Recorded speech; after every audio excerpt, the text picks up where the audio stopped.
হযরত খাব্বাব রাদিয়াল্লাহু তাআলা তিনি ইসলামের প্রথম জামানাতে ঈমানের কালেমা পড়েছিলেন, প্রথম সময়তে রাসূলুল্লাহর হাতে হাত দিয়েছিলেন। এই জন্য সাহাবী হুজুরের উপরে বড় জুলুম হয়েছিল। কেমন জুলুম হয়েছিল? আল্লাহ নবী সাহাবীকে নিয়ে গিয়ে আগুন তৈরি করেছে। মন দিয়ে শোনো যুবক, আগুন তৈরি করেছে। ওই আগুনের উপরে বসিয়ে দিয়ে আল্লাহ নবী সাহাবীকে বলতে লেগেছে, আল্লাহ ছেড়ে দাও, নবী ছেড়ে দাও। এদিকে আগুন ধরতে লেগেছে। ওই আগুনে সাহাবী হুজুরের কোমরের গোশতখানা পুড়তে শুরু করেছে। যেমন আমরা কাবাব যখন তৈরি করি, ওই আগুনে গোশত পুড়ে পুড়ে রস বাইর হয়, সাহাবীর শরীর থেকে পানি রস বেরোচ্ছে। ওই গোশত থেকে পানি বেরিয়ে বেরিয়ে আগুনখানা বন্ধ হয়ে যায়। আবার সাহাবীকে আগুন থেকে সরিয়ে আবার আগুন জ্বালিয়েছে, আবার সে আগুনে নিয়ে যে বসিয়ে দিয়েছে। এ যুবক, আল্লাহ পাওয়া অতটা সহজ নয় গো, রাসূল পাওয়া অতটা সহজ নয় গো, আল্লাহর প্রেমিক অতটা সহজ নয় গো। আল্লাহ তার প্রেমিকদেরকে পরীক্ষা নেবে গো। আল্লাহ তার প্রেমিকদেরকে পরীক্ষা নিয়েছে, সেই নিদর্শন আল্লাহ দুনিয়াকে দেখিয়ে দিয়েছে। আমার ভালোবাসার দাবি শুধু করলে হয় না, আমার যারা প্রেমিক হয় তাদের মধ্যে থেকে দেখো খাব্বাবকে, যে খাব্বাব আমি আল্লাহ আমাকে ভালোবেসেছিল বলে, আমার রাসূলুল্লাহকে ভালোবেসেছিল বলে, তাকে জালিমরা নিয়ে যে আগুনের উপরে বসিয়ে দিয়েছিল।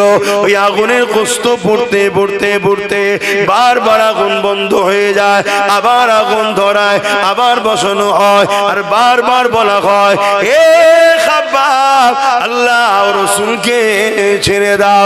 এ দুনিয়ার মানুষেরা শোনো, আমার প্রেমিক যারা হয় তারা কখনো আমি আল্লাহ রাসূলকে ছাড়ে না। হযরত খাব্বাব প্রমাণ দিয়ে দিয়েছে, তিনার কোমরের গোশত পুড়ে পুড়ে পুড়ে পুড়ে পুরো কোমরটা প্লেন হয়ে গেছে, হাড় বেরিয়ে পড়েছে, তথাপিও তিনি আল্লাহ ও রাসূলকে ছাড়ে রে। আরো জোরে বলুন সুবহান।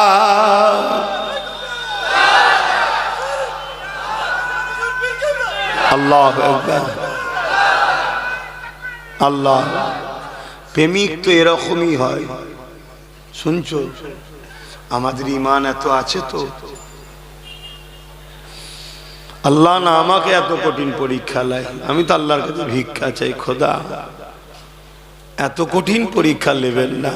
কেন আমরা দুর্বল, সামান্য পরীক্ষাতেই আমরা পাচ্ছি না। একটু গরিব করেছে আল্লাহ, গরিব। শুনছেন, একটা ঘর দেবে বলেছে, ঘর, ওই ঘরটার লোভেতেই ইসলামের দুশমনদের সঙ্গে দল করতে শুরু করে দিয়েছে। তাহলে চিন্তা করা, আমার মা বোনেরা, আল্লাহ অভাব দেয়নি, তারপরেও দেখো 1500 টাকাতে দেখো ইসলাম বিদ্বেষীদের সঙ্গে দল শুরু করে দিয়েছে। এ নওজওয়ানেরা, আজ আমাদেরকে অনেকে বলে, অনেকে তোমাকে আমাকে শোনায়, হুজুরের ছেলে আসবে কেন সে রাজনীতির বিরুদ্ধে বলবে। শোনো, মনে রেখে দাও, প্রত্যেকটা নবী আলাইহিস সালাম গণেরা জালিম শাসকদের বিরুদ্ধে লড়েছে। তাই যারা ন্যায় পরায়ণ শাসক হবে, ইনসাফ পরায়ণ শাসক হবে, মানবতা প্রেমিক শাসক হবে, গরিব দরদি শাসক হবে, তাদের বিরুদ্ধে আমাদের কোনো কথা নাই, তাদেরকে সাপোর্ট করার নাম হলো ইসলাম। কিন্তু কোন শাসক যদি ক্ষমতার জোর দেখিয়ে মানুষকে শোষণ করে, কোন শাসক যদি ক্ষমতার জোর দেখিয়ে মানুষের নামে মিথ্যা মিথ্যা মামলা দেয়, কোন শাসক যদি ক্ষমতার জোর দেখিয়ে কারো ধর্মের স্থানকে ভাঙতে চায়, কোন শাসক যদি ক্ষমতার জোর দেখিয়ে মানুষকে কৃতদাস গোলাম বানাতে যায়, এই শাসকটা হলো আজকে দিনের ফেরাউন, সেই শাসকটা হলো আজকে দিনের নমরুদ, সেই শাসকটা হলো আজকে দিনের এজিদ, সেই শাসকটা হলো আজকে দিনের আবু জেহেল। এ উম্মতে মুহাম্মাদি, যদি সত্যি তুমি আমি ইসলামের মাননেওয়ালা হয়, তোমার আমার জন্য আজকে দিনে এই রকম কোন জালিম শাসক যদি থাকে, তার বিরুদ্ধে লড়াই করা তোমার আমার জন্য ইসলাম ফরজ করে দিয়েছে।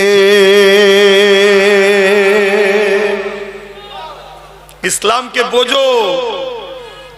ইসলাম ওই শুধু দাড়ি টুপি নামাজ রোজা ধর্মর নাম নয়।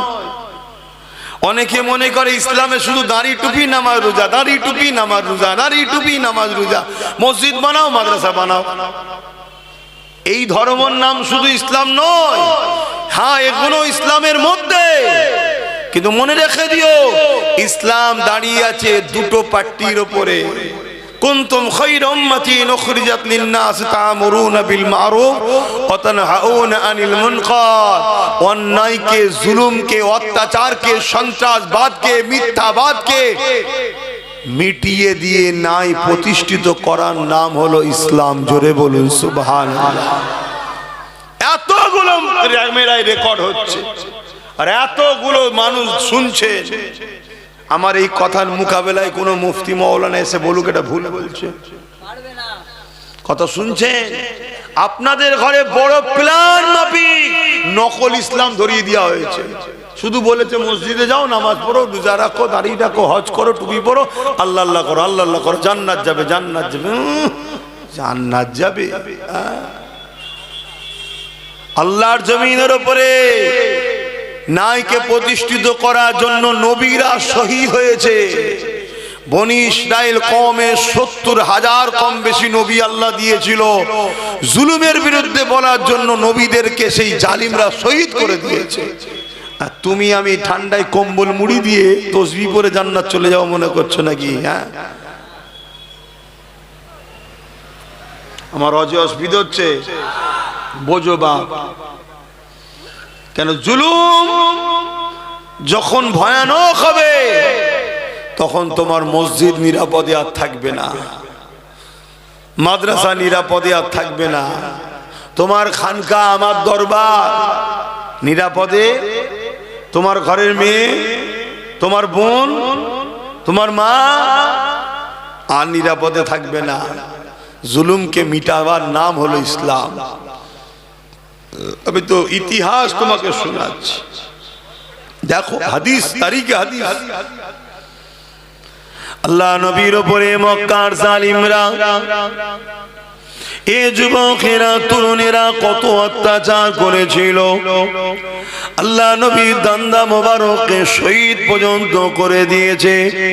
আমার রাসূলুল্লাহকে জালিম, মুশরিক, কাফের, বেঈমান, নিষ্ঠুর পাষাণেরা আমার নবী পাককে তায়েফের জমিনে মেরে রক্তাক্ত করে অজ্ঞান করে দিয়েছিল।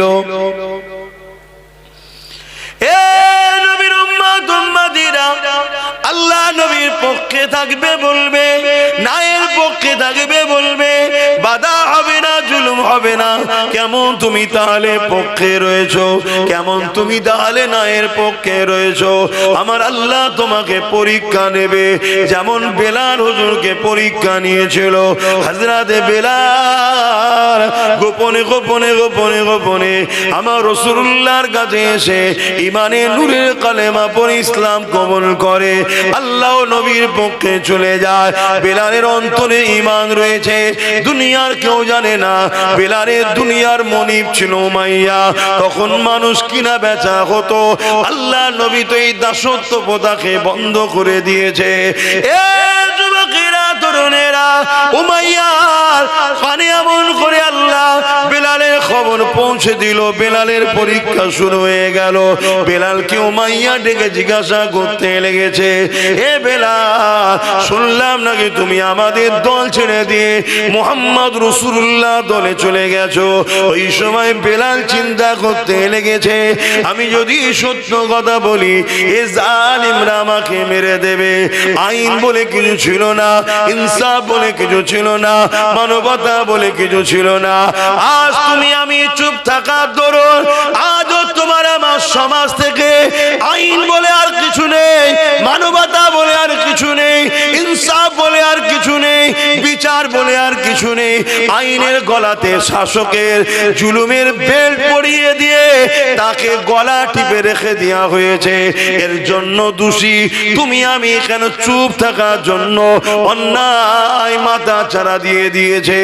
এ যুবকেরা তৈরি হও, প্রস্তুত হও, জুলুমকে মিটাতে হবে, নাই তোমার আমার বাচ্চারা বাঁচতে পারবে না। এই বাপ হয়ে সন্ত্রাস মুক্ত সমাজ গড়ো, জুলুম মুক্ত সমাজ গড়ো, তোমার বাচ্চার জন্য একটা ইনসাফ ইনসানিয়াতের সমাজ তৈরি করে রেখে যাও। আজও সময় আছে, তোমার আমার সংখ্যা এখনো অনেক রয়েছে। যদি আজ না জাগো, কাল তুমি জাগবে, কিন্তু আর উপায় থাকবে না। বুঝছেন তোমার কথা? এ নওজোয়ান তরুণীরা, হযরত বিলাল চিন্তা করতে লেগেছে, আমি যদি সত্য কথা বলি জালিম আমাকে মেরে ফেলবে, মিথ্যা কথা যদি বলি আল্লাহ নারাজ হয়ে যাবে। ওই সময় বেলালও বলেছিল আশহাদু আল্লা ইলাহা ইল্লাল্লাহ ওয়া আশহাদু আন্না মুহাম্মাদান আবদুহু ওয়া রাসূলুহু। এই কথা শুনে উমাইয়া রেগে গেল, এও জালিয়ে বেলাল রে, আমি তোমাকে খরিদ করেছি, তুমি আমার কেনা গোলাম, ক্ষমতা এখন আমাদের হাতে, যা খুশি তাই করতে পারে, তোমাকে মেরে ফেলতে পারি। বেলাল কোনো বিচার তুমি পাবে না, কেউ বাধা দিবা থাকবে না। হযরতে বেলাল বলেছিলেন, আমাকে যিনি বানিয়েছে তিনি আমাকে গরিব করে পরীক্ষা নিচ্ছে, আমাকে কৃতদাস করে পরীক্ষা নিচ্ছে। আর তোমাকেও যিনি বানিয়েছে তোমাকে ক্ষমতা দিয়ে পরীক্ষা নিচ্ছে। তুমি সেই ষোড়শটাকে ভুলে গিয়ে জালিম হয়ে গেলে, সেই ষোড়শটাকে ভুলে গিয়ে অত্যাচারী হয়ে গেলে। আর আমি বেলাল গরিব হতে পারি, আমার মালিক আমার অন্তরে রয়েছে, আমার রসুল আমার অন্তরে রয়েছে। আমি বেলাল আল্লাহ রসুলের জন্য আল্লাহর পরীক্ষায় আস্তে আস্তে জীবন দিয়া পছন্দ করি, তথাপিও তোমাদের সঙ্গে গিয়ে শান্তি সাম্রাজ্য নিতে, তোমাদের সঙ্গে গিয়ে ধন দৌলত নিয়ে আরাম আয়েশের জিন্দেগি চাই না। কারণ এই দুনিয়া দুদিনে, আমি বিলাল আল্লাহ রসুলকে হৃদয়ে রেখেছি, দুনিয়ার কোনো ক্ষমতা নাই আমার হৃদয় থেকে আল্লাহ রসুলকে বার করে দিতে পারবে।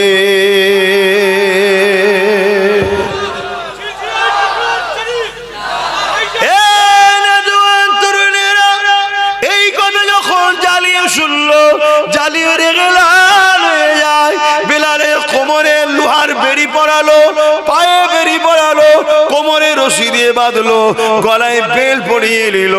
যেমন করে গৃহপালিত পশুগুলোকে টেনে টেনে নিয়ে যাওয়া হয়।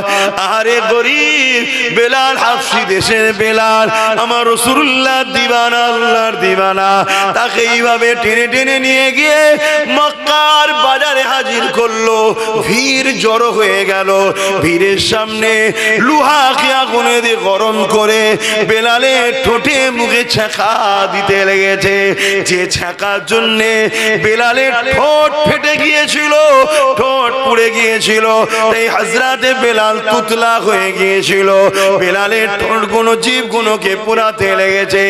এই অবস্থা তো বেলাল এই জবান দিয়ে বলতে লেগেছে লা ইলাহা ইল্লাল্লাহ মুহাম্মাদুর রাসূলুল্লাহ।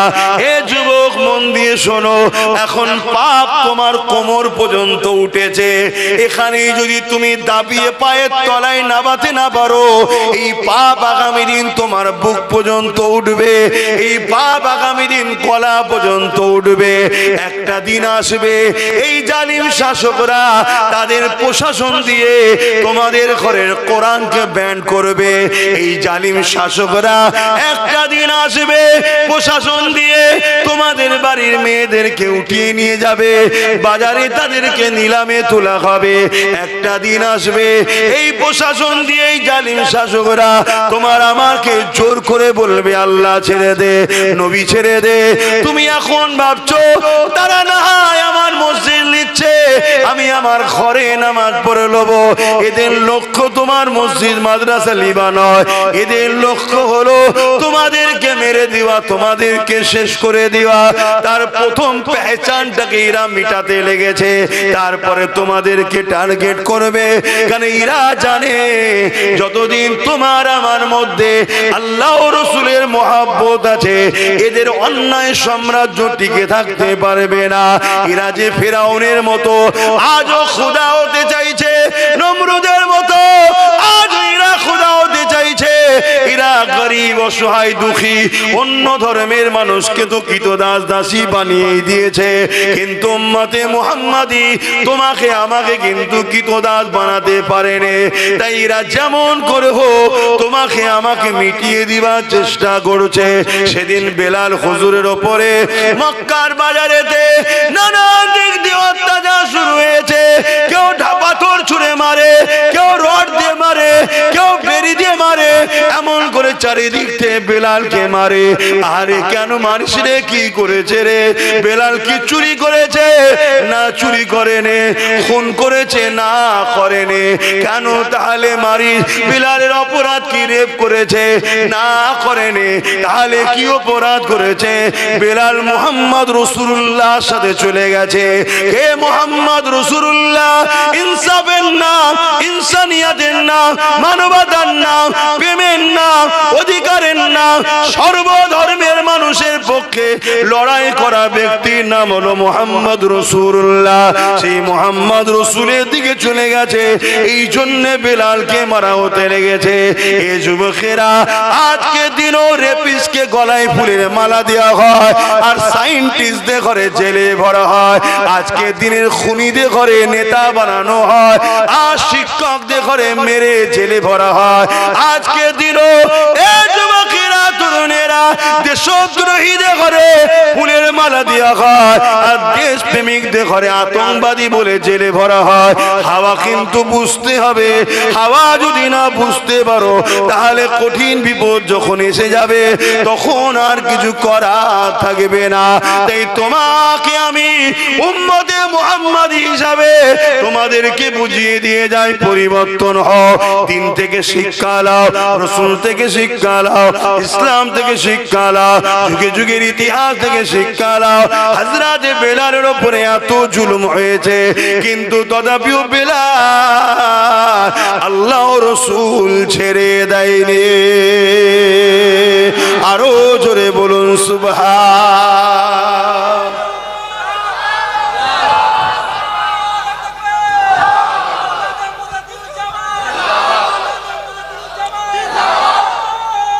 আল্লাহ, আমার ভাইয়েরা, আমার আলোচনায় অসুবিধা হচ্ছে আপনাদের? শুধু মনে হয় না এত সব রয়েছে, কেউ কিছু বলছে না। এই ছেলেটা যেখানেই আসে শুধু এসব কথা বলে, এসব কথা বলে, এসব কথা বলে।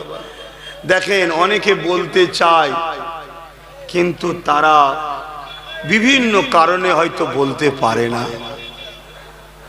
কথা বুঝে আসছে? কিন্তু আমার আলোচনার বিরোধী কি কেউ করে? হাতে গোনা কিছু লোক ছাড়া বিরোধী করে না। যারা বিরোধী করে, খেয়াল করে দেখুন, তারা আজকে জালিম শাসকদের সঙ্গে মুখে মুখ দিয়ে কথা বলে। তাই তারা বিরোধী করার পিছনে কারণ হলো শাসকের থেকে তুলা পায়, টাকা পায়, ভাতা পায়, মাল পায়, এজন্য তারা বলে। না হয় যে কথাগুলো আমি আপনাদের শেখাচ্ছি, বুঝাচ্ছি, জানাচ্ছি, এটা অতি হাকিকাত, অতি বাস্তব কথা বলছি। প্রথমে একটা ফুসকুড়ি হয়, আপনি ভাবলেন ফুসকুড়ি তো একটু চুলকে দিলেন, কি? তারপরে সেটা দেখবেন একটু বড় আকার লায়, একটু লাল টাইপের হয়, একটু ভেতরে কি সাদা মতো জমছে, আপনি সেটাকে টিপে বার করে দিলেন, আবার একটু বড় আকার লায়। তারপরে বলছে, ডাক্তার বলছে এটা ফোড়া মনে হচ্ছে, হতে পারে, ঠিক আছে গরম পানিতে বরিক করো। আবার গরম পানিতে বরিক করছেন, নানা রকম জিনিস বেরোচ্ছে, কিন্তু আস্তে আস্তে ওর বাড় কিন্তু কমছে না, এলাকা বড় নিচ্ছে। লাস্টে যখন ডাক্তারের কাছে যান তখন ডাক্তার বলে এ তো জন্ডিস, ক্যান্সার হয়ে গেছে। শুনছেন কি বলছেন? তা চুলকোতে খুব ভালো লাগে, কিন্তু ওই চুলকোনায় একদিন ক্যান্সারে পৌঁছে দেয়। তো ফুসকুড়ি থেকেই ট্রিটমেন্ট করতে হবে। গাছ যখন বিষাক্ত গজাচ্ছে কি গোড়া সমেত তুলে ফেলে দাও, না ওই গাছের ফল তোমার আমার ছেলে খেয়ে একদিন মরবে। কিছু বুঝতে পারছো? হ্যাঁ। আর এলাকায় যতগুলো বিষাক্ত গাছ আছে প্ল্যান করো, টার্গেট করো, দেখো কোথায় কোথায় আছে, সুযোগ পেলে ধরে তুলে ফেলে দাও একেবারে। কথা বুঝে আসছে না? নাই গোড়া সমেত তুলবে, যাতে কোনো না শ্বাস টাস আর বার করতে পারে, একদম শেষ করে দাও। কথা শুনছেন আমার? হ্যাঁ। আর আমি দায়িত্ব নিচ্ছি, কোনো পাপ হবে না, পুরো দায়িত্ব নিয়ে বলে যাচ্ছি, কোনো পাপ নেই। কথা কিছু বুঝে আসছে না? না হাই দেখেন আমার কথাই মনে হচ্ছে হুজুর কি বলছে। আল্লাহর জাত পাকের কসম করে বলছি, যার কুদরতি হাতে আব্বাস সিদ্দিকীর জান আছে, তার জাত পাকের কসম করে বলছি কোনো পাপ হবে না। কথা কিছু মাথায় ঢুকলো? হ্যাঁ। কেন ঘরে মে আগ লাগি হ্যায় ঘর কি চারাক সে, ঘরে আগুন লেগেছে কিসে? ঘরে যে বাতিটা জ্বলছিল তাতে। আজ আমার ধর্মের ক্ষতি আমার কওমের ভেতরের গাদ্দারদের জন্যই হচ্ছে। কথা কিছু বুঝছেন না? বুঝেন না? কি গো বুঝেন তো নাকি? এ কথা বলতে গেলে আমার মেজ হুজুরের একটা কথা মনে পড়ে যায়, একটু বলি নাকি? না আবার অসুবিধা আছে? কি গো মুরব্বী কি বলছো, অসুবিধা আছে? মেজ হুজুর পীর কেবলা বাংলাদেশে জলসায় গেছে, বাংলাদেশে তো ঠান্ডা বেশি, তো তাল মিশরি নিয়ে যেতেন। তাল মিশরি খেলে খুব খুসখুস করে কাশি হলে না, তাল মিশরি খেলে ভালো হয়ে যায়। এখন আর সেগুলো আছে কি জানি না, আগে সব অরিজিনাল পাওয়া যেত, এখন সব ভেজাল। নেতা ভেজাল তো আর মাল ভেজাল হবে না, এর কি মানে আছে? নেতা ভেজাল হওয়ার জন্যই তো মাল ভেজাল হয়ে যাচ্ছে, সব তো ওখান থেকেই চলছে। তো ওই সময়ে ওই তালমিশরি শুধু চুরি হয়ে যাচ্ছে। মেজ হুজুর বলছে, বাবা আমি সফরে এসেছি, এক দেশে পাওয়াও যায় না, কোথা ঠান্ডা ঠান্ডা লেগে যাবে, কারা খাচ্ছিস রে বাবা? সবাই বলে হুজুর আমি জানি না, হুজুর আমি জানি না। মেজ হুজুর বললেন, যে চোর ধরে দেবে তাকে একটা গোটা ফাইল দেবো। ব্যাস, সবাই চোখ বন্ধ করে আছে, ঘুমোই নে, ধরতে পারলেই গোটা ফাইল পাবো। এ নাই ঝেড়ে ঝুড়ে একটু একটু করে খাচ্ছি, গোটা ফাইল হয়ে যাবে। একদিন যায় আর চুরি হয়নি, দুদিন যাই চুরি হয়নি, 3 দিন যাই চুরি হয়নি, চতুর্থ দিনে একজন লোভ সামলাতে পারে না, ভাবছে সব ঘুমোচ্ছে, সুরসুর করে যেই খেতে গেছে আর ধরে ফেলেছ তো, বলছে হুজুর চোর ধরে ফেলেছি। কে? এদিকে নিয়ে আসো। এসেছে। কি গো বাবা, তুমি তো বলতে পারো যে হুজুর একটু খাবো, তা বললাম নুকে নুকে খাই। বলছে হুজুর আমি সত্যি বলছি, হুজুর আমি কোনোদিন খাইনি, ভাবছিলাম সবাই ঘুমোচ্ছে আজকে একটু খেয়ে নি। আমি বুঝে উঠতে পারিনি হুজুর, আমি সাদামাটা লোক একদম। কি লোক? সাদামাটা লোক, বুঝে উঠতে পারিনি। হুজুর জিজ্ঞেস করছে ছেলে পুলে কটা? বলছে 5টা। বলছে সাদামাটা লোক তো 5টা ছেলে হলো কি করে? বোঝার ব্যাপার আছে। তাহলে এই জন্য আমি জিজ্ঞেস করছি, বুঝতে পারছেন না নাকি? সব বোঝে, আর এই জায়গাটা যদি না বোঝো তাহলেই তো দুঃখ নাকি? হ্যাঁ, সব বোঝে, সব জায়গায় বুঝতে জানে, লাভ লুসকান সব বোঝে। আর দিনের বেলায় বলছো, ইসলামের বেলায় বুঝতে পারছো নি, তাহলে তো সমস্যা হবে নাকি? হ্যাঁ, আমার আওয়াজ বুঝতে পারছেন? হ্যাঁ বুঝে। আল্লাহ পরীক্ষা নেবে, কঠিন কঠিন পরীক্ষা আসবে। যেমন আজ উম্মতদের জন্য ভয়ানক পরীক্ষা।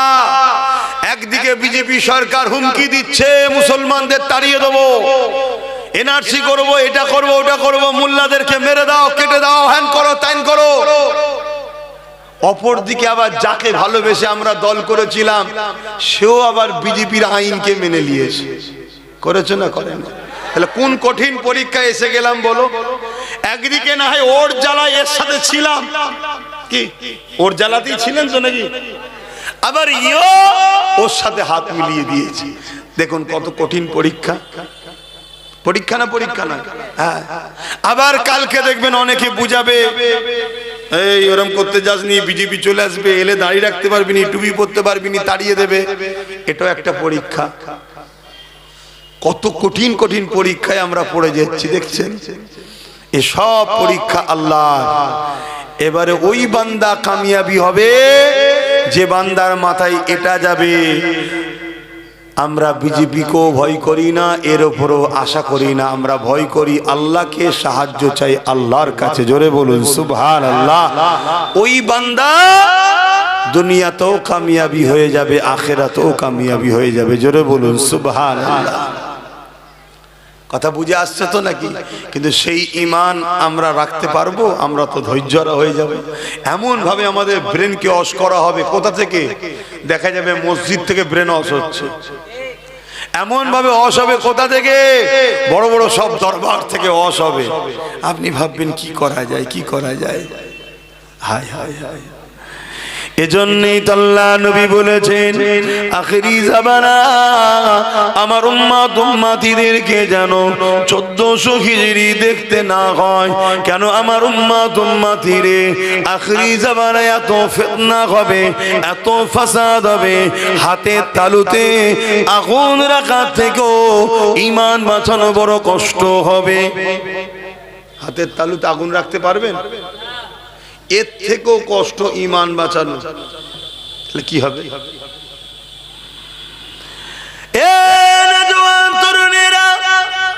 একদিকে যদি আমরা কেন্দ্র সরকারের দিকে যাই তাও আমাদের ঈমান চলে যাবে।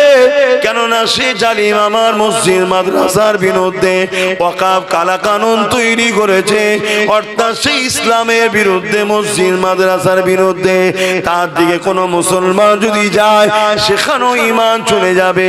অপর দিকে আজ আমরা কোন দিকে যাব? এই রাজ্য সরকার সেও কেন্দ্র সরকারের আইনকে মেনে নিয়েছে না লাইনে।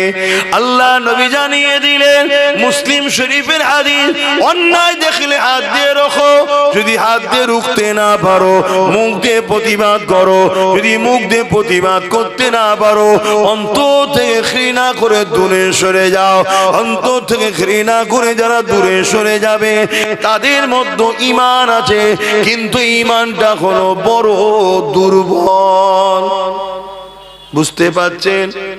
তাহলে অন্যায় দেখলে মুসলমান ইমানদারের জন্য 3টে নমুনা যেন পাওয়া যায়। 3টের মধ্যে কোনটা যদি নমুনা না থাকে ওই মুসলিম নরনারীর ঈমান নাই।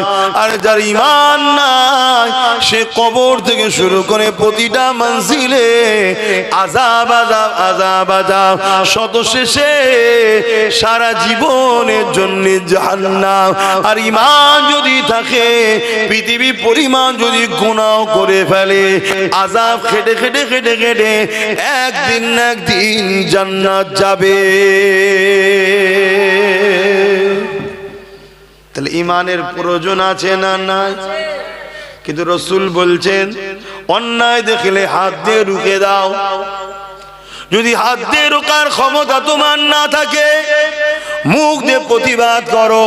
মুখ দিয়ে যদি প্রতিবাদ করার ক্ষমতা না থাকে তাহলে অন্তর থেকে ঘৃণা করে দূরে সরে যাও। তাও যদি না করে তুমি অন্যায়ের সঙ্গে সাথ দাও, রাসূলুল্লাহর হাদিস অনুযায়ী তোমার ঈমান নাই। শুনছেন তো নাকি? অসুবিধা হচ্ছে?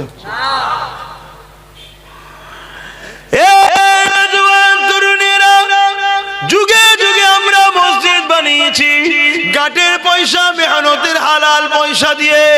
ধনী লোকরাও যদি দান করে হালাল পয়সা থেকে দান করে।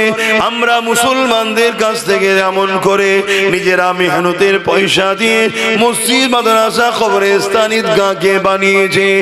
আজকের দিনে আমাদের ঈমানের পরীক্ষা আল্লাহ নিচ্ছে। এই মসজিদ মাদ্রাসাকে মিটাবার জন্য কেন্দ্র সরকার চক্রান্ত করছে, হ্যাঁ কি না? এটা ঈমানের পরীক্ষা। বান্দা তোরা কি করিস দেখবো। আমি আল্লাহ আমার দিনের জন্য যথেষ্ট। এ যুবকেরা, এ আমার নবী পাকের প্রেমিকেরা, যুগে যুগে আল্লাহ পরীক্ষা নিয়ে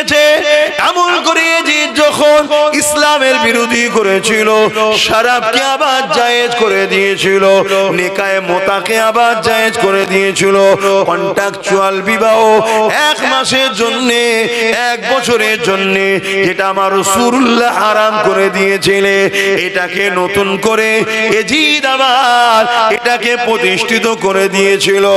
ইমামে হোসাইন পাক বললেন, এজিদ রাজনীতির নামে ইসলামের বিরোধী করছে, তার সঙ্গে আমি হোসাইন কখনো আপোষে যেতে পারি না।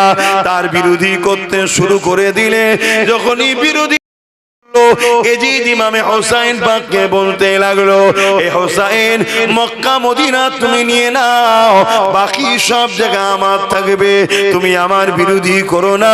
ইমামে হোসাইন পাক বলেছিলেন, তামাম কায়নাত হলো আমার নানা জানে, তুমি আমাকে মক্কা মদিনার কি দেখাচ্ছ? আমি হোসাইন আমার নানা দিনের দুশমনের সঙ্গে আপোষ করতে পারি না। এই লড়াই এমন জায়গায় দাঁড়িয়ে গেল, ইমামে হোসাইন পাককে জালিমরা শহীদ পর্যন্ত করে দিল। আমার ইমামে হোসাইন পাক শহীদ পছন্দ করলো, কিন্তু নানা দুশমনের সঙ্গে সাপোর্ট করলো না। এ উম্মতে মুহাম্মাদি সেদিনও দুটো দল ছিল, একটা হলো এজিদ বাহিনী যারা হলো শয়তানের দিকে, আর একটা হলো হোসাইনের দিকে যারা হলো রহমানের দিকে। এজিদ ছিল জালিম শাসক। আজ তোমাদেরকে জিজ্ঞাসা করি, আমরা হোসাইনের দিকে না এজিদের দিকে? আওয়াজ দিয়ে বলো। হোসাইনের দিকে যদি হও, আজকেও শয়তানের পক্ষে জালিম শাসক যারা রয়েছে, এরা হলো আজকের এজিদ। এদের সঙ্গে সাথ দিয়ে হোসাইনি দাবি করলে হয় না, এদের বিরুদ্ধে লড়াই করে জীবন দিয়ে প্রমাণ করতে হবে আমরা হোসাইনি মৃত্যুকে ভয় করি না।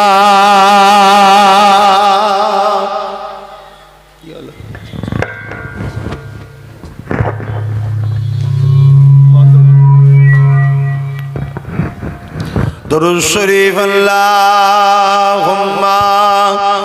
সাল্লি আলা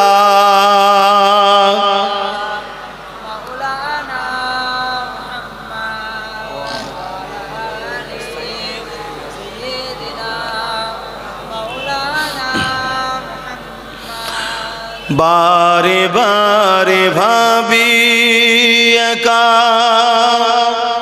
বসে নিরালাই রে, পাখি হলে উড়ে যেতাম সোনার মদিনায় রে, সোনার মদিনায় রে। বুলবুলিরা কোথা যাও, উড়ে যাও কোথায় রে, আমার সালাম পৌঁছে দিও নবীজি রওজায় রে, নবীজি রওজায় রে। বারে বারে ভাবি একা বসে নিরালাই রে, পাখি হলে উড়ে যেতাম সোনার মদিনায় রে, সোনার মদিনায় রে। রহম করো ও গো আল্লাহ, ও দয়াময় রে, পাই যেন নবীর সাবাত, নবী মুস্তাফায় রে, নবী মুস্তাফায় রে। বারে বারে ভাবি একা বসে নিরালাই রে, পাখি হলে উড়ে যেতাম সোনার মদিনায় রে, সোনার মদিনায় রে। আল্লাহুম্মা সাল্লি আলা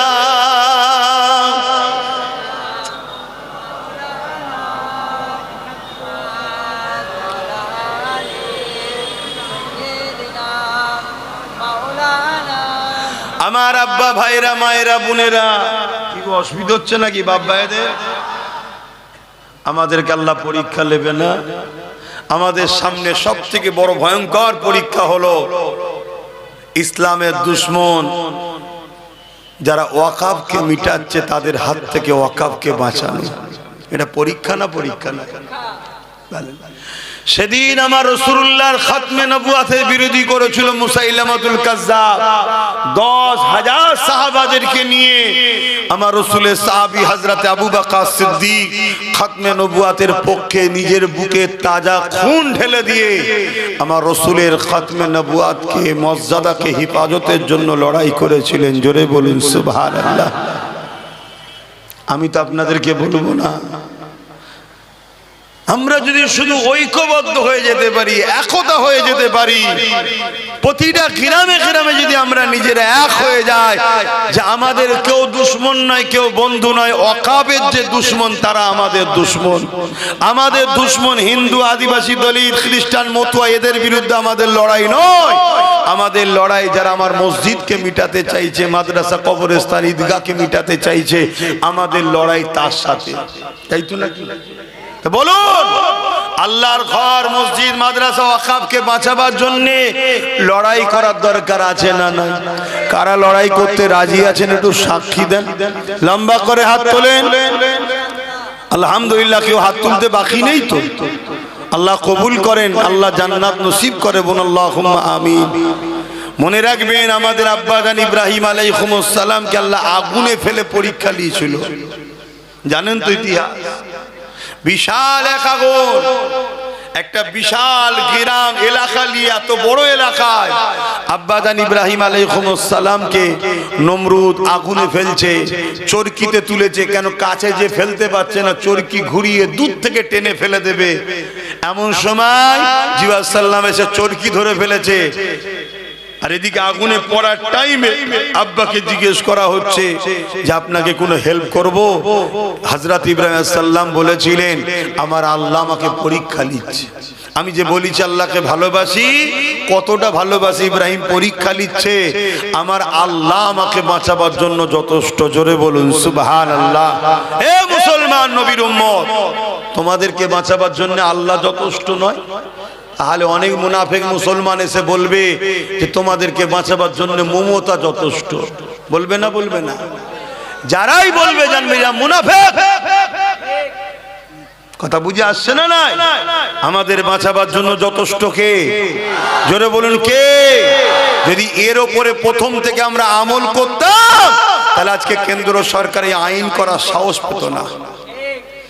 কিন্তু আমরা বলেছিলাম, যখন কলকাতার রেড রোডে মমতা দাঁড়িয়ে বলল বিজেপির হাত থেকে সারা দেশে রুখবো আমি। বিজেপির হাত থেকে সারা দেশে রুখবে কে? বলছে আমি। উড়িষ্যায় লাশ হয়ে চলে এসছে, ওনার রুকার ইচ্ছা আছে? গুজরাটে লাশ হয়ে চলে এসছে, উনি রুখছে? বোম্বাইয়ে লাশ হয়ে বাংলায় ফিরছে, উনি রুখছে? একটা কোন পিএম সিএম এর সঙ্গে ফোন করেছে কোন রাজ্যের? হ্যাঁ, আমি বাংলার সিএম বলছি, আমি জানি ইডি সামনে থেকে ফাইল চুরি করা লোক আমি, খুব সাবধান। একটা কেউ বলেছে? অতএব আমার রাজ্যের কোন ছেলে যদি আর একটা মরে, তাহলে এই রাজ্যে যা আছে সব পাঠিয়ে দেবো, ওইগুলোকে নিয়ে চলে আসবো। একটা হুমকি দিলে সব রাজ্য ঠান্ডা হবে না? হবে না? বলেছে? তাহলে এই যে বলছিল যে বিজেপির হাত থেকে পুরো দেশে বাঁচাবো, বললে হতো যে বাংলায় বাঁচাবো। ঝোঁকের মাথায় পুরো দেশ বলে দিয়েছে, আর আমরাও হাঁ করা ভাবছি তাই হবে। কথাই কষ্ট হয়ে গেল নাকি? ফুকুরি বলবো? ভালো ধারে বোঝেন। তাহলে আজকে যদি আমরা তার উপরে ভরসা না করতাম, তাহলে আজকে কেন্দ্র সরকার কিন্তু আইনটা করতে পারতো না। কেন? ভেতরে ভেতরে এর এমপিরা সব ভেতরে ভেতরে ভোট দিয়ে দিয়েছে। সামনে নাটক করছে, লড়াই করছি, ভেতরে ভেতরে ভোট দিচ্ছে সব। আমি তো চ্যালেঞ্জ করছি, ভোট বার করুন। সব ভেতরে ভেতরে ভোট দিয়ে দিয়েছে। কথা মাথায় ঢুকছে? এসব খবর তো আপনারা রাখেন না। 12টা ভোট বেশি পড়েছে। 12টা এলো কোথা থেকে? এই 12টা ভোট এলো কোথা থেকে? তো মন দিয়ে শোনে। তাহলে আজকে সেই জায়গায় চক্রান্ত করে সবগুলো করা হচ্ছে। আজকে যদি আমরা আল্লাহর উপরে ভরসা করি, আমার আল্লাহ আমাদের জন্য যথেষ্ট নয়? আব্বা জান ইব্রাহিম আলাইহিস সালামকে যখন নমরুদ আগুনে ফেলে দিল, আল্লাহ পাক জানিয়ে দিলেন আগুন আমার ইব্রাহিমের জন্য আরামদায়ক ফুলের বাগান হয়ে যায়।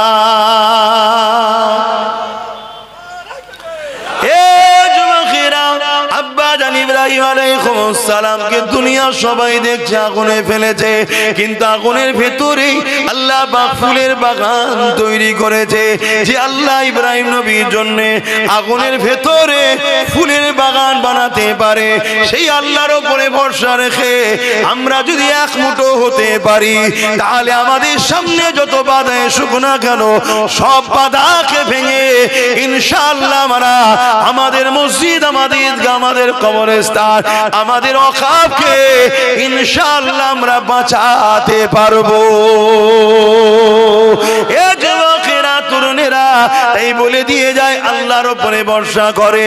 কেন? আমার রাসূলুল্লাহ জানিয়ে দিয়েছে, আমার বড় ভয় হয় আমার উম্মতের ক্ষতি প্রকাশ্য দুশমনেরা করতে পারবে না, আমার উম্মতের ক্ষতি মুনাফিক ছদ্মবেশীরা করে দেবে। কেন্দ্র সরকার হলো মুনাফিক, এই প্রকাশ্য জালিম, আর রাজ্য সরকার হলো মুনাফিক। শুনছেন তো নাকি? হ্যাঁ, এই মুনাফিকই করেছে আমাদের সাথে। বলেছিল যে আমি থাকতে এই রাজ্যে ওয়াকফ লাগু, আর আমি বেঁচে থাকতে এসআইআর হতে। মরে গেছে নাকি? আল্লাহ বালা কবে যে যাবে, কথা বুঝছেন না? বোঝেন? আবার অনেক আমার কওমের ভাই আছে, বলে আমরা মুসলমান, বলে না, বলে না, এই মমতার বিরুদ্ধে বললে তাদের কষ্ট হয়। এই শুনছেন আমার কথা? অথচ আমার কোরআনের বিরুদ্ধে একজন ফোরপাস মাতাল বলল, আমার কওমে সেই সব নেতাদের কোনো কষ্ট হয়নি। তোমাদের এলাকায় অনেক অর্থশালী পয়সাওয়ালা লোক আছে, পয়সা দিয়ে গুন্ডা কেনে নিরীহ মুসলমানদের উপর জুলুম করে, মারে পেটে।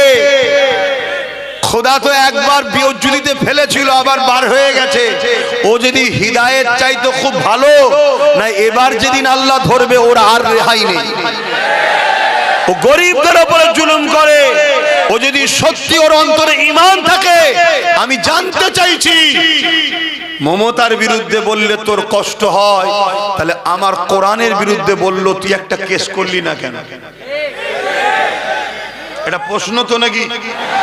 বা তোমাদের এলাকায় যেসব মুসলিম এমএলএ গুলো আছে, এরা মমতার বিরুদ্ধে বললে রাস্তায় নামে। এই যেমন ফাইল চুরি করে যখন পালাচ্ছিল, রাস্তায় নেবে আন্দোলন করেছে না করেনি? এই জোরে বলো। চোরের হয়ে এরা রাস্তায় নামে, কিন্তু কোরআনের বিরুদ্ধে যখন কথা বললো, ওইদিকে আরেকজন ইসলামে নাকি রেপ করা ভালো কাজ বললো অর্জুন সিং, এদের বিরুদ্ধেই মুসলমান এমএলএ গুলো রাস্তায় নেমেছিল। কেন? কারণ এদের সঙ্গে ইসলামের কোনো সম্পর্ক নেই। এরা মুসলমানকে ধোঁকা দিবার জন্য মুসলমান সেজে আছে। কারণ এই টিকিট গুলো মুসলমানদের পাওয়া, এখানে যদি নওশাদের মতো ইমানদার জিতে যায় তাহলে তো অসুবিধে হয়ে যাবে। তাই 2 নম্বর মুসলমানগুলোকে জিতবো এদের ভোটে, কাজ করব ইসলামের বিরোধীদের হয়ে। এটা তো পরিকল্পনা। বোঝো আমার কথা কি কষ্ট লাগছে? আমার তো সিধা কথা। আমি ধর্ম প্রচারক, আমি ইসলামের প্রচারক। আমার প্রশ্ন, তুই মুসলমান? হ্যাঁ মুসলমান। মুসলিম অধ্যুষিত এলাকায় দাঁড়িয়েছিস, তোকে আমার ভোটটা দিয়ে জিতিয়ে কি লাভ হলো? আমার কোরআনের বিরুদ্ধে যে বললে একটা কেস করলি না? তাহলে কাল যে কোরআনের বিরুদ্ধে বলার জন্য তার বিরুদ্ধে যদি তুই কেস না করিস, কাল মুসলমানকে যখন মিথ্যা এনআরসি দিয়ে বা মিথ্যা ভাবে মুসলমানকে মারবে, মনে হয় এরা আমাদের হয়ে লড়বে? কেন? আমাদের দাম বেশি না কোরআনের দাম বেশি মুসলমানের কাছে? তো তুই কোরআনের যখন সাথ দিলেনি, মুসলমানের সাথ দেবে মনে হয়? এগুলো ভাবো, এগুলো ভাবো, বোঝো। আমার কথায় কষ্ট হলো? পয়সা পয়সা দেয় নাকি? বোঝার চেষ্টা করো। কিন্তু একটাই দেখো, নবী বংশের ছেলে একটাই জিতেছে। তোমরা জানো কি জানি না, এসআইআর এর ব্যাপারেও কেস করেছে সুপ্রিম কোর্টে, তোমাদের জানা আছে কি জানি না। এসআইআর এর ব্যাপারেও কেস করেছে, যদি কোনো সাধারণ মানুষ হয়রানি যাতে না হয়। আবার এনআরসির ব্যাপারেও করেছে। আবার যখন কোরআনের বিরুদ্ধে বলল, তার নামেও মামলা করেছে। তাই তোর পিছনে সবাই লেগে গেছে। নতুন করে দেখলাম আর একটা নাকি বেরিয়েছে, কে কখন এ ধরে, কখনো ও ধরে, কখনো সে ধরে। আদৌ তুই মুসলমান না বেঈমান এখনো তো বুঝতে পারছি না। কেন কখনো মন্দিরেও দেখা যায়, কখন মসজিদেও দেখা যায়। দেখা যায় না, যায় না। হ্যাঁ, হঠাৎ করে বলছে আমি মুসলিম দরদি হয়েছি, তো ভালো কথা, ভালো কথা, মুসলিম দরদি হওয়া তো ভালো। কিন্তু এসেই বলছে আমাকে হুজুর হতে হবে, আমাকে ইমাম বানাও। এ কথা শুনছেন না শুনেননি? একটু সন্দেহ আছে। হ্যাঁ, অতএব বেশি লাফালাফি করা ভালো নয়। একটু দেখে শুনে হাত ধরা দরকার। কি কেন আমরা এমন একটা জায়গায় দাঁড়িয়ে আছি, ভুল হাত ধরে ফেললেই চুলোতে ডাইরেক্ট গিয়ে পড়বে। আছো কোথায়? কড়াতে। আছো কোথায়? কড়াতে। কষ্ট না আরাম? উঠতে হবে না? হবে না। কিন্তু ওঠো, এমন লোকের হাত ধরে ওঠো সে যেন তুলে তোমাকে ডাঙাই না ভাই। এমন লোকের হাত ধরতে যেওনি ধরে নিয়ে যে কড়া থেকে। আমি কি বলছি বুঝছো তো? আচ্ছা, এত বুঝাই কেন জানো? তোমাদেরকে ভালোবাসি, রসুল পাক তোমাদেরকে ভালোবাসে। তাই তোমাদেরকে যদি আমি ভালোবাসি, আমার বিশ্বাস নবী আমাকে শাফাআত করবে। তাই তোমাদেরকে ভালোবাসি, দাদা হুজুরের রুহানি আওলাদ তোমরা। তাই না, কি দরকার আছে দুটো প্লেন কথা বলে গেলে? আমার তো দাওয়াত আরো বাড়বে রে বাবা, ঠিক তো নাকি? আমার জলসায় বাধা হয় না? হয় না? কত বাধা। কখন এ ডাকছে ফোন করে, এদিকায়, ও বলছে এদিকায়, ও বলছে এদিকায়, এ বলছে 5 লাখ টাকা দিয়ে দিচ্ছি, পুরো হুজুরের সেটআপ আমি এনে দেবো, ওইটাকে বাদ দে দে। বাবা, তোদের আবার হুজুরের সেটআপও আছে? তার মানে বুঝতে পেরেছেন, সেই ব্রিটিশ আমলে একদল লোককে ব্রিটিশরা নিয়ে যে আন্দামান সেলুলার জেলে রেখেছে, কালাপানির শাস্তি দিয়েছে। আবার ব্রিটিশরাই একদল মৌলানাদের ঘরে মাসে মাসে মাইনও দিত। ব্যাপারটা কি? কথা কিছু মাথায় ঢুকছে? আজকে যেটা ঘটছে এটা নতুন নয়। যদি নতুন হতো না হয় তোমরা বুঝতে পারো না, আলাদা কথা। তোমরা একটু পিছনে যাও না, ব্রিটিশদের পিরিয়ডে যাও। ব্রিটিশদের সময় এই ভারতবর্ষে আব্দুল আজিজ মুহাদ্দিস দেহলভী রাহমাতুল্লাহ আলাইহি যখন ফতোয়া দিল ব্রিটিশদের বিরুদ্ধে লড়াই করা ফরজ, ওই সময় ব্রিটিশরা দেখলো হাই সর্বনাশ, এবার তো টিকা মুশকিল। এবার তো টিকা মুশকিল। কেন? মুসলমান ফরজ তো করতেই হবে, নাই তো কবিরা গুনাহ হবে, জাহান্নামে যেতে হবে। তাহলে মুসলমান তো উঠে পড়ে লাগবে। ব্রিটিশ দেখলো আমার তো পিঠের চামড়া তুলে ফেলবে বারে। তা কি করা যায়? ব্রিটিশ চট ছেড়ে দিল। লুবি বক্তা, দুবি মলি সাহেব, লুবি মুফতি কে আছে দেখ, কার হুজুর হবার শখ আছে দেখ। একটু হুজুর থেকে মলি সাহেব ধর। কথা বুঝছেন না? বোঝেন না? হ্যাঁ, হুজুরের বেলায় মুরগির রান, আমার বেলায় মুরগির ঠ্যাং। সে শুকনোটা ঠ্যাং খাওয়ার হুজুর কে আছে দেখ। কোন মুফতি সাহেবের লোভ আছে একটু হুজুর হওয়া দেখ। ধরে লিয়ে ওকে ব্রিটিশরা চড় পেটিয়ে দিল। সব ধরে ধরে ধরে ধরে খবর হয়ে গেল। ব্রিটিশ তাদেরকে পয়সা দিল, লিজাও লিজাও লিজাও। কি করতে হবে? আব্দুল আজিজ মুহাদ্দিস দেহলভীর বিরুদ্ধে ফতোয়া দাও। ও ভুলভাল বলছে। কোথায় আছে ব্রিটিশদের বিরুদ্ধে লড়াই করা ফরজ? কোরআন হাদিসের কোথায় আছে? ব্যাস, ফতোয়া শুরু হয়ে গেল। দুটো গ্রুপ হলো না? হলো না? জোরে বলে। ঠিক তেমনি ইতিহাস জানতে হবে। আজকে যখন আব্বাস সিদ্দিকী বলল দিদি মুদিকে ভোট দিয়ে হারাম, ভোট দিলে ঈমান চলে যাবে, আমার বিরুদ্ধে একদল ফতোয়া দিয়েছে না? যায়নি? কোথা পেয়েছে? কি হয়েছে? সব বাজে কথা, এসব চলবে না। বলছে না? বলেন।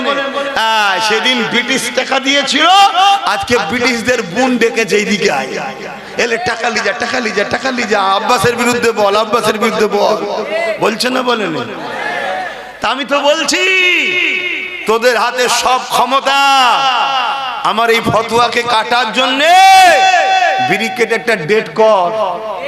আর আমি যাব প্রমাণ করে দেবো দিদি মুদিকে যারা ভোট দেবে তারা বেঈমান জাহান্নামী হয়ে মরবে। আমি প্রমাণ করে দেবো, আজকে প্রমাণ করবে। একটু শুনবে? কারা কারা শুনতে চাও একটু হাত তুলে সাক্ষী দাও। শুনতে চাইছো? অসুবিধা নেই তোমার? যা করে খাচ্ছিলাম হুজুর খাওয়াটাও বন্ধ করে দেবে মনে হয়। কে বলেছে হুজুর বন্ধ করতে এসছে? তোর মন যেতে খেয়ে জাহান্নামে জানা, কিন্তু আমার বাপ, আমার মা, আমার ভাই, আমার বোনকে বুঝাবো না? বুঝাবো না? হ্যাঁ, তুই যদি আমার না হোস যা পারিস করগে যা।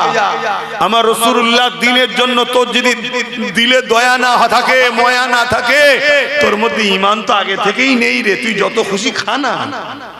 কিন্তু যাদের দিলে ঈমান আছে, বোঝে না, সাথ দিচ্ছে, এগুলোকে বোঝানো দরকার আছে না নাই? কি গো, ঠিক বলছো তো? প্রথমে হাদিসটা কি বললাম মুসলিম শরীফের? অন্যায় দেখলে হাত দিয়ে রুখে দাও। অন্যায় দেখলে হাত দিয়ে বলুন রুখে দাও। যদি হাত দিয়ে রুখতে না পারো মুখ দিয়ে অন্যায়ের প্রতিবাদ করো। যদি প্রতিবাদ করতে না পারো অন্তর থেকে ঘৃণা করে দূরে সরে যাও। আর অন্তর থেকে ঘৃণা করে দূরে সরে যাওয়ার সময় রাসূল বললেন এটা হলো বড় দুর্বল ঈমান। বড় দুর্বল ঈমান, একদম ঈমানের কমজোরি আলামত হলো এটা, অন্তর থেকে ঘৃণা করে দূরে সরে যাওয়া। আর এর আগে আরো দুটো নমুনা কি আছে? হাত দিয়ে রুখবে নাই মুখ দিয়ে প্রতিবাদ করবে। দ্বিতীয় নম্বর কথা, আল্লাহ রাসূল বললেন মিশকাত শরীফের হাদিস, কেউ জালিম জানার পর, কেউ জালিম জানার পর কোন মুসলমান যদি ওই জালিমকে শক্তিশালী করার জন্য সাথ দেয়, ওই মুসলমানটা আল্লাহ নবী বলছে ইসলাম থেকে বেরিয়ে যাবে। যে ইসলাম থেকে বেরোয় তার ঈমান থাকে। দুটো হাদিস সামনে রাখলাম, এবারে বলি অসুবিধা হচ্ছে? বলুন, কেন্দ্র সরকার 2025 ওয়াকফ কালা কানুন যেটা করেছে, এটা সংবিধানের পক্ষে না বিরুদ্ধে? এক নম্বর, এটা আমার ইসলামের পক্ষে না বিরুদ্ধে? এটা জুলুম না জুলুম নয়?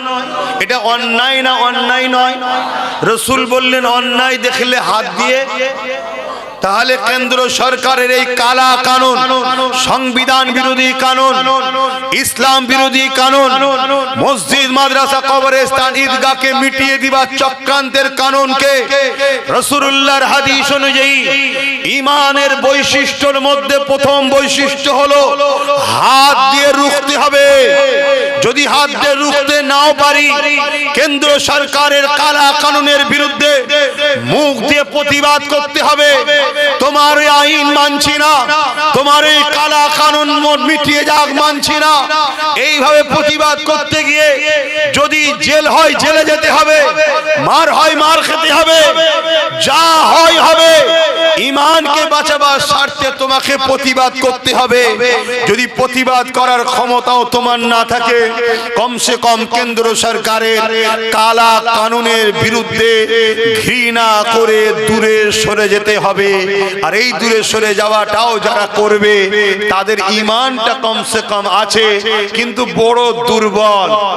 এই তিনটের মধ্যে কোনোটা না করে কোন মুসলমান যদি এরপরও কেন্দ্র সরকারকে ভোট দেয়, তার মানে সাথ দিল, তাহলে তার মধ্যে ঈমান আছে মনে হয়?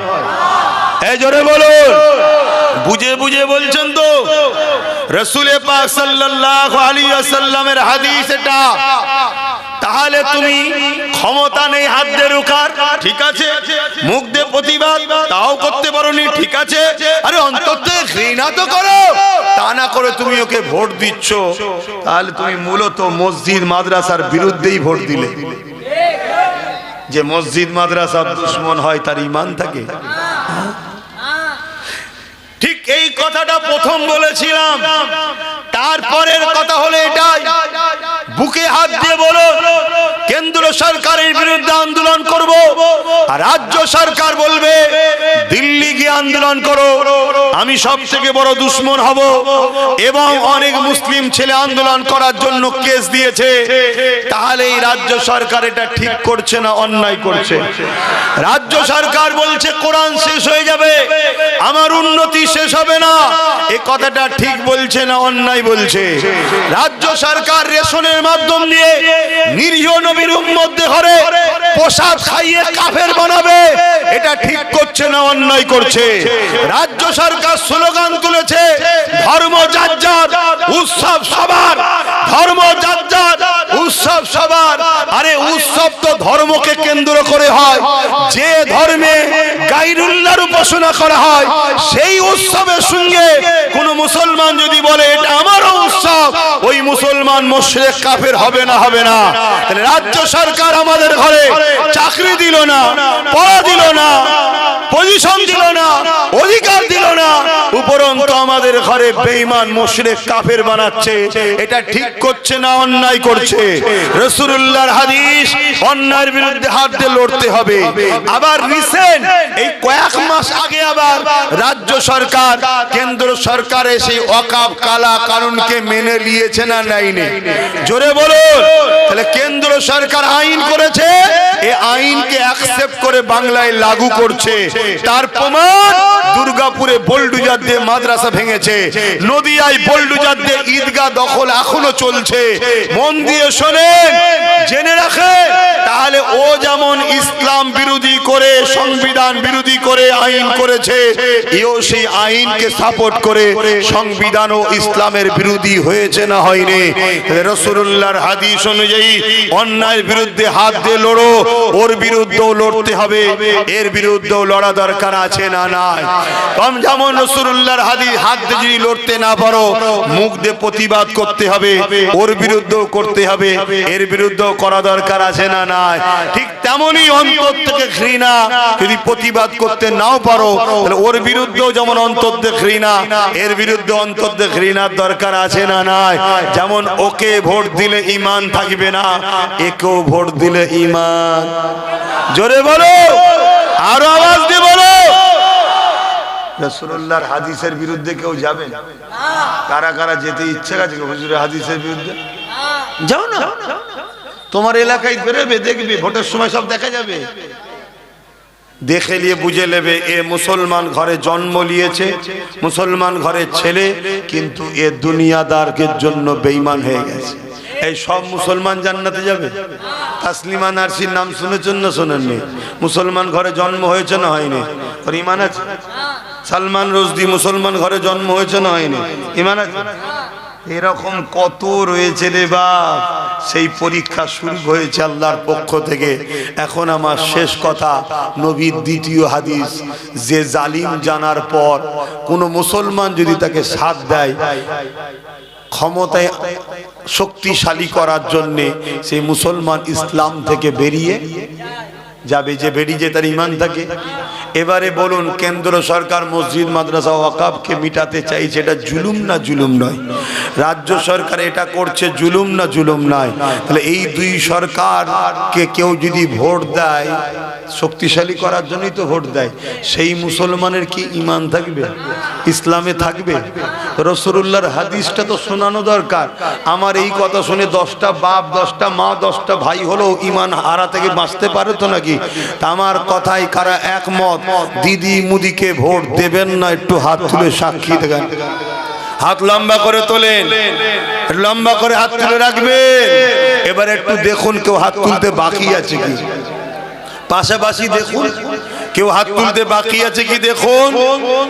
কেউ যদি হাত না তোলে তার সঙ্গে আমাদের কোনো ঝগড়া নেই, তার সঙ্গে ঝগড়া আমরা করব না। হাত না বান, তার সঙ্গে আমরা ঝগড়া করব না। কি করব? শুধু জেনে নেব এ ওয়াকফের দুশমন, দিদি মুদির লোক, আমাদের লোক নয়। ঠিক তো নাকি? এবারে বলুন, দিদি মুদি আলাদা না এক? জোরে বলে। পিশাবটা নাপাক না পাক, আর মদটা নাপাক না পাক?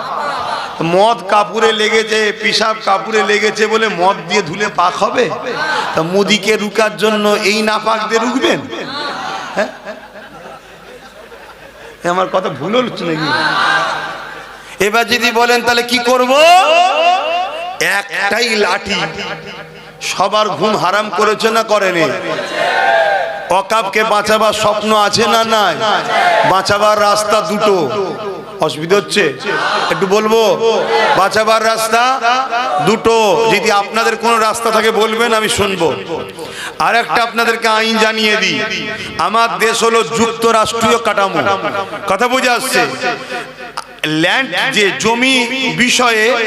জমির বিষয়ে রাজ্য সরকার যদি কেন্দ্র সরকারকে জমি না দেয়, এক টুকরো ঢিলাও কেন্দ্র সরকার রাজ্য থেকে নিয়ে যেতে, তাহলে রাজ্য সরকার যদি ওর আইনটাকে না মানতো, ক্ষমতা ছিল না এই রাজ্য থেকে এক টুকরো মাটি নিয়ে যেতে পারতো। কিন্তু মানা ছাড়া, না মানা ছাড়া তো উপায় নেই। কেন মানতে হবে?